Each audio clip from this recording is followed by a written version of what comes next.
We got our reward, but what did we miss?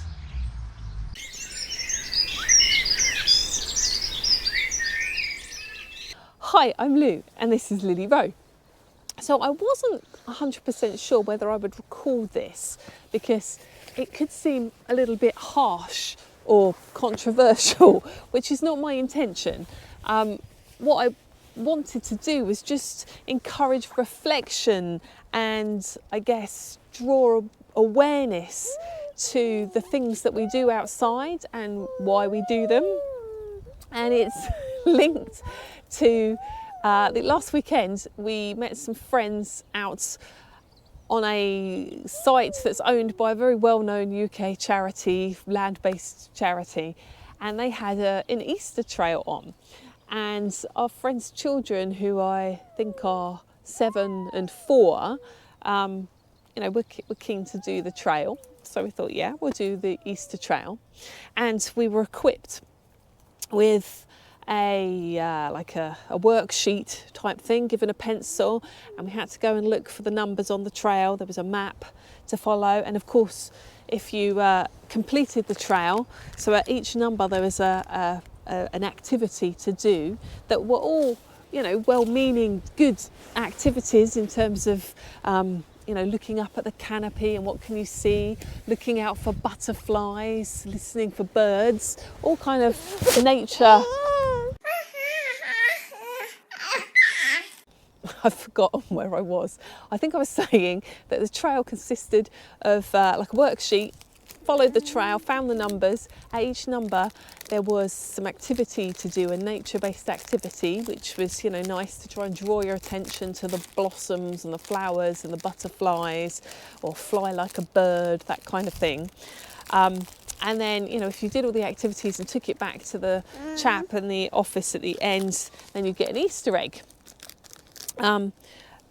So I suppose I better start off by saying I'm not having a go at Easter trails or anything. These are useful things, and I'm sure that they attract people who perhaps might not have normally come out for a walk that day, but to come out because the trail was on, which is a good thing. Getting people out into nature is a good thing, and I'm sure it also raises money for the charity as well, which of course is a great thing. If the charities have got more money to look after the land for nature, that's also a really good thing. So please don't think I'm having a go at Easter trails owned by kind of nature-based charities, but I just want to share what I observed, with the children that were doing the trail. So what I noticed was that they became more fixated on filling out the worksheet than actually experiencing the land, the wildlife, and kind of being present, I suppose, in the moment, to the extent that we only found the first 4 numbers, and the eldest child kind of had read through all the different, there were 10 activities in total, she'd read through them all and basically filled out the sheet, because she knew that if she filled out the sheet she'd get the reward of the Easter egg. So I guess what I noticed was that element of a reward became the focus rather than the contact with nature, the experiences of seeing the butterflies, of listening to the birds. The fixation became more on filling out the worksheet and getting the egg. And interestingly, her younger sister was worried because she hadn't filled out her worksheet, and it caused anxiety that her sister was going to get an egg because she'd filled it out, but she wasn't going to get an egg because she hadn't yet filled it out, kind of thing. And I just thought that was really interesting, because I'm sure that the people who created the trail, Baba, were wanting to leave the camera, sweet. Yeah, leave the camera. Bubba's creating music behind the camera, so you might hear that in the background.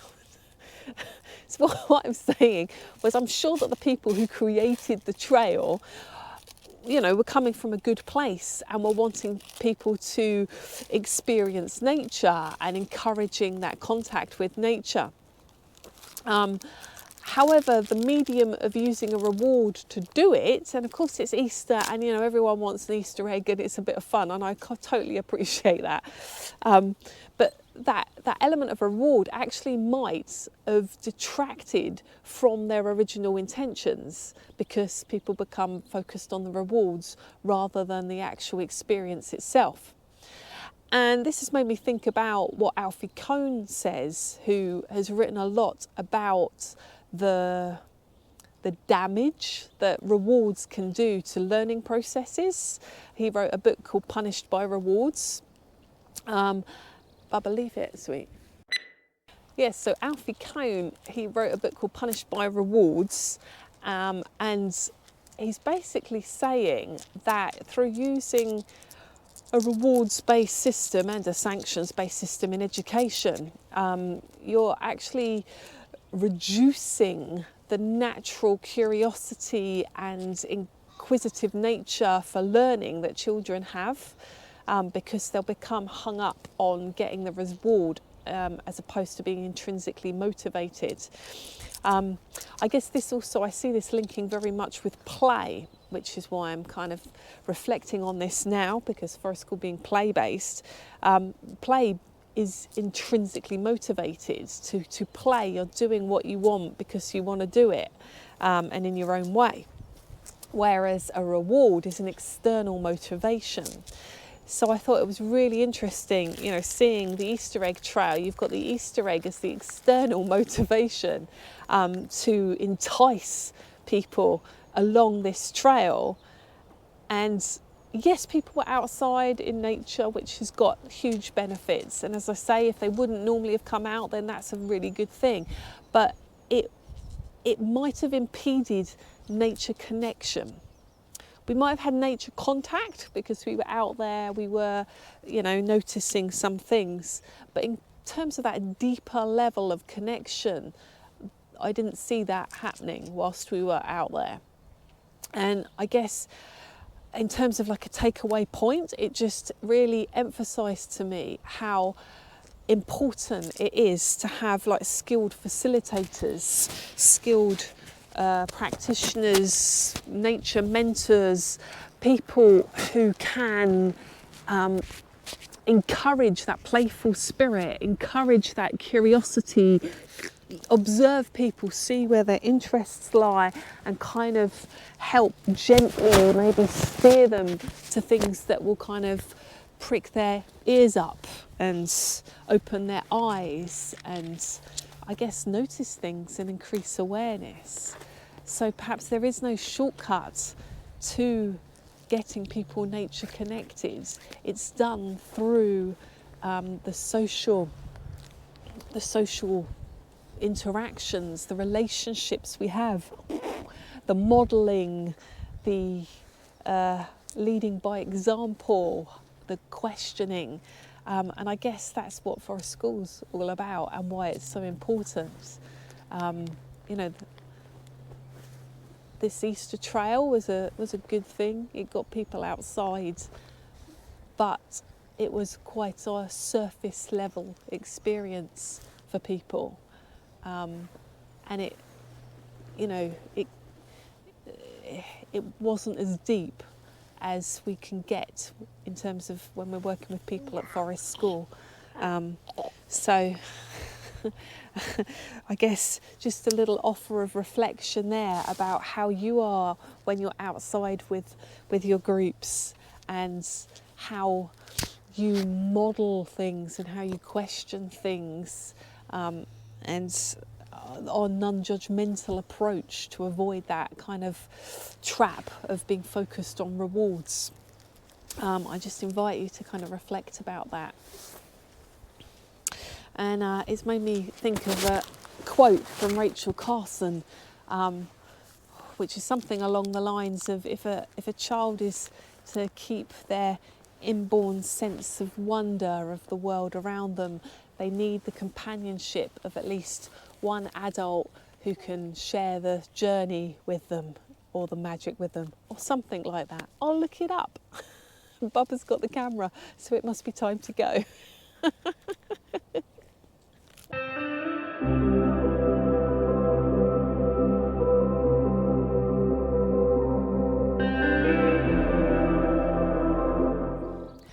Do you have any thoughts about how the rewards-based society might affect nature connection? Do let us know in the comment section below.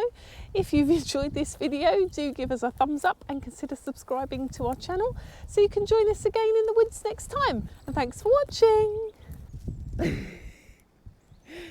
Easter trails can be great fun, but at what cost to nature connection are they done? Rewards can destroy possibilities of intrinsic play when you head to the trees.